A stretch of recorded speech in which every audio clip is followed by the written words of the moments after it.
जहाँ जहाँ ऐसी घटनाएं होती हैं वहाँ वहाँ उनके कार्यकर्ता शामिल होते हैं, दिखाई देते हैं, उनके नेता दिखाई देते हैं। तो सीधे तौर पे स्पष्ट है कि ये प्रायोजित था, वहाँ पे दंगा कराने का प्रयास किया जा रहा था। उत्तर प्रदेश में संभल में जिस तरीके से सर्वे हुआ और उसके बाद जो हिंसा हुई उसको लेकर कई सवाल भी खड़े हैं। आखिर किस तरीके से ये सर्वे हुआ, किस तरीके से पूरी हिंसा हुई और इसके पीछे कौन हो सकता है, कई सवाल हैं।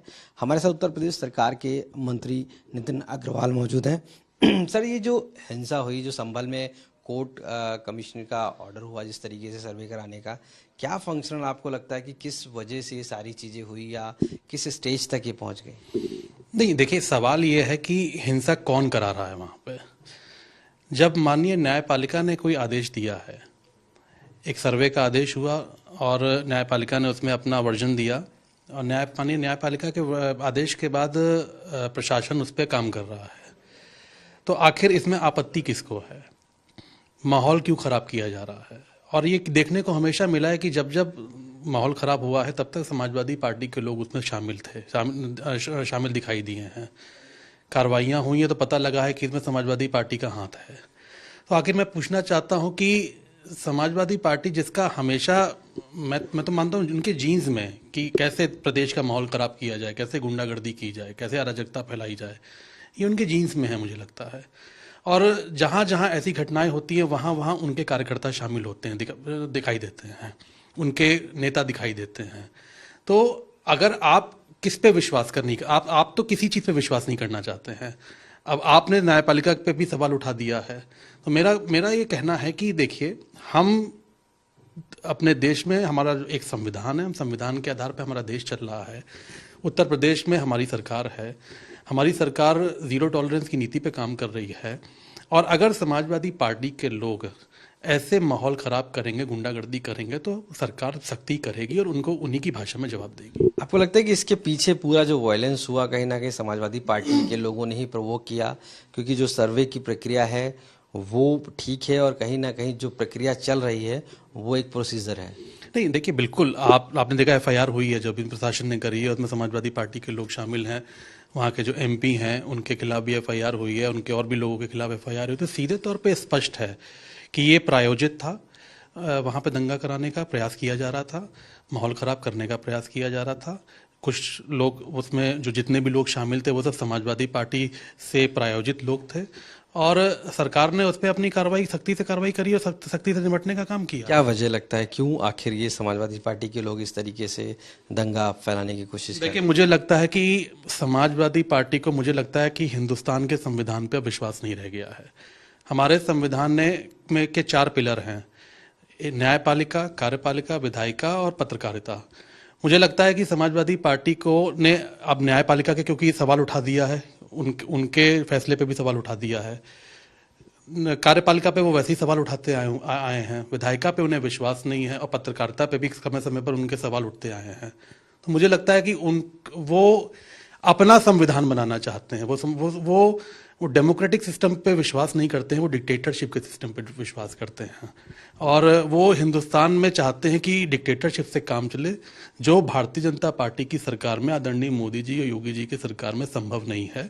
हमारा देश लोकतांत्रिक देश है, लोकतांत्रिक परंपराओं से चलेगा। हम, अगर विपक्ष ये चाहता है कि उनके हिसाब से काम हो, कानून उनके हिसाब से चलेगा, तो ये बिल्कुल भी संभव नहीं होगा। सर, एक साफ तौर से RSS जी मोहन भागवत ने भी इससे पहले एक बात कही थी कि ये जगह जगह सर्वे कर नीचे शिवालय हो, ये भी ज़रूरी नहीं है। तो इस पर भी कहीं ना कहीं, तो क्या लगता है कि जो क्विक सर्वे हुआ, जिस तरीके से मुस्लिम पक्ष का आरोप था कि हमारी सुनवाई नहीं हुई और इसके बाद ये चीज़ हुई, तो क्या कोई जल्दबाहट है? आपको लगता है कि कोई जल्दबाजी ऐसी है कि बैक टू बैक सर्वे करना है, बैक टू बैक ऐसे उसको निकालना है? नहीं, बिल्कुल जल्दबाजी नहीं है। हम भी ये कहते हैं, आदरणीय सरसंचालक जी ने जो बात कही है, हम भी उस पर कहते हैं कि ये कोई ज़रूरी नहीं है कि हर मस्जिद के नीचे शिवालय ही मिलेगा। लेकिन अगर समाज का एक पक्ष अगर कहीं न्यायपालिका में जाके गुहार करता है कि इसका सर्वे करा लिया जाए, अगर उन्हें लगता है कि नीचे शिवालय हो सकता है और उन्होंने सर्वे की कोई मांग करी है और न्यायपालिका ने उसमें आदेश किया है, तो सर्वे कराने में आपत्ति क्या है? हम कोई भी पक्ष वहां तोड़ताड़ करने नहीं जा रहा है, वो तो केवल सर्वे कराने जा रहा है। सर्वे में जो भी तथ्य सामने आएंगे उसे न्यायपालिका के सामने रखा जाएगा और उसके बाद न्यायपालिका का जो भी आदेश होगा वो दोनों पक्षों के लिए मान्य होगा। तो केवल सर्वे कराने के लिए अगर वो दंगा कराएंगे या केवल सर्वे के नाम पे अगर वो माहौल खराब कराएंगे तो ये बिल्कुल भी उचित नहीं होगा। बैक टू बैक यूपी में देखा गया है, कई चाहे बनारस से लेकर मथुरा हो और अब संभल हो, कई बैक टू बैक सर्वे हुए।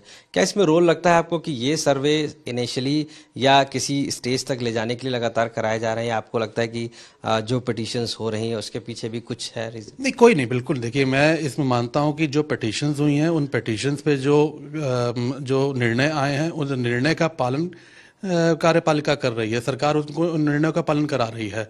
इसके अलावा मुझे लगता है कि इसमें और कुछ भी नहीं है। हम केवल कानून के हिसाब से काम करना चाहते हैं और माननीय न्यायालय जो भी निर्णय लेता है हमारी सरकार उन निर्णयों को मानते हुए उस पर काम करने का काम करती है। धन्यवाद सर बात करने के लिए। तो नितिन अग्रवाल जी, साफ तौर से मानना है कि ज़रूरी नहीं है जिस तरीके से कि हर सर्वे होने पर मस्जिद के नीचे शिवालय हो, इस बात का वो समर्थन करते हैं, लेकिन अगर पिटीशन होती है और सर्वे किया जाता है तो ज़रूर उस फंक्शन का सपोर्ट करना चाहिए कि क्या उसमें निकलता है। और समाजवादी पार्टी के लोग अगर इसके पीछे हैं क्योंकि वो ये नहीं मानते हैं कॉन्स्टिट्यूशंस को और डिक्टेटरशिप करके कहीं ना कहीं वो हर चीज़ को आगे बढ़ाना चाहते हैं, और यही वजह है कि संभल हिंसा में समाजवादी पार्टी का नाम आगे आया है। लखनऊ से कैमरा पर्सन रोहित कांत मिश्रा के साथ आशीष श्रीवास्तव।